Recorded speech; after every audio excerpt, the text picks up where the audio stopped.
Female बॉडीमध्ये तुम्ही इथं जे डोम शेप्ड पाहताय, so this is called uterus. हे डोम शेप्ड जे आहे दिस इज कॉल्ड युटरस. आणि ही जी ट्यूब आहे एस्पर्यंत this tube is called as a fallopian tube. तर ही फॅलोपियन ट्यूब आहे.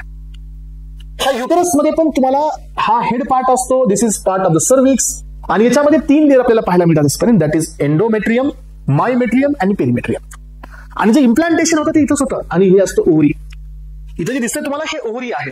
आणि हे युटरसचं जो सगळ्यात पहिलं लोकेशन असतं दिस इज कॉल्ड इस्थमस, जे अटॅच टू द युटरस असतं फॅलोपियन ट्यूबचं. त्यानंतर असतो हा dilated portion that is अँपुला.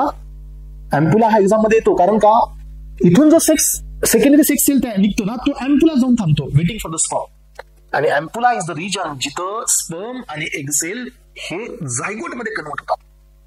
Correct. त्यामुळे हे इस्थमस आहे, देन हे अँपुला, आणि दिस इज इन्फंडिबुलम, आणि this is the finger like projection that is fimbriae.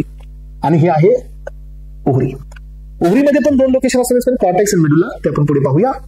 आणि ओव्हरीमध्ये 14th डेला एग सेल सिक्रेट होतो, म्हणजे रप्चर होतो ग्राफिन फोलिकल, आणि हा एग सेल अँपुला जातो.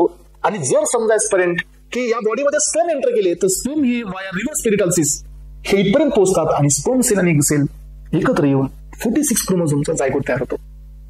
आणि ही आहे फिमेल रिप्रोडक्टिव्ह सिस्टम.